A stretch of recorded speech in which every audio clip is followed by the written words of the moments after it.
eventually I called my mom and I said, Mom, I lost my passport. They lost my passport and they don't know where it is. And so then she was like, oh my God, how did they lose your passport? That's like so like crazy. Crazy, yeah. Well, the American family of that 11-year-old boy who was traveling on his own from Denver to Toronto last weekend is raising concerns after they say Air Canada lost their son's passport, leaving him stuck here at Pearson. The gate attendant had his passport. There's an envelope that goes along with an unaccompanied minor. It was in their custody when he boarded the flight.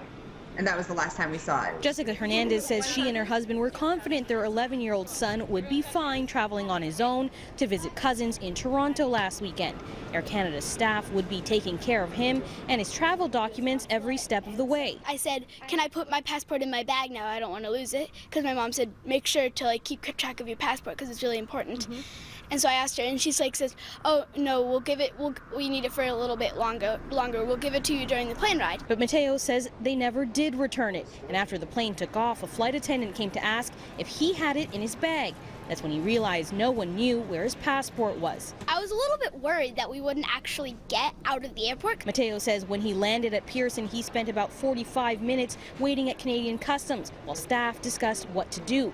That's when he decided to call his mother on his cell phone to explain what was going on. Nobody from Air Canada contacted us. Hernandez was eventually able to send her son a picture of his passport, and Mateo was let through. But she says she was appalled by the lack of communication from Air Canada about the incident. I thought that right away they would have explained to us what happened, been very apologetic, assured us that it would never happen again. We were trying to get, Air Canada's help with this. Just, is it officially lost?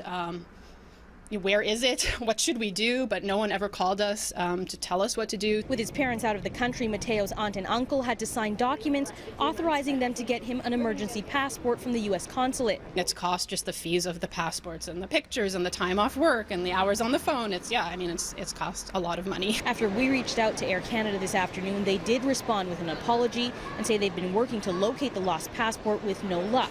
They say they've been in contact with the family and they'll be reimbursing them for the cost of his new emergency passport. Are you glad to have it, relieved to have it in your hand? Yeah, I definitely am. What will you do? What will you tell them when you get to the airport with this? I'm going to say, take really good care of this because, the last time you guys lost it, and I really don't want that to happen again. Now, Mateo's family says they'd love to leave him in charge of his own passport as he boards a flight to Denver tomorrow, but they're not sure Air Canada will allow that. Meanwhile, Canadian Border Services says that if someone does lose their passport while they're already in transit, they deal with it on a case-by-case basis. In this situation, it seems they allowed the photocopy of his passport because his passport had already been scanned at the airport in Denver.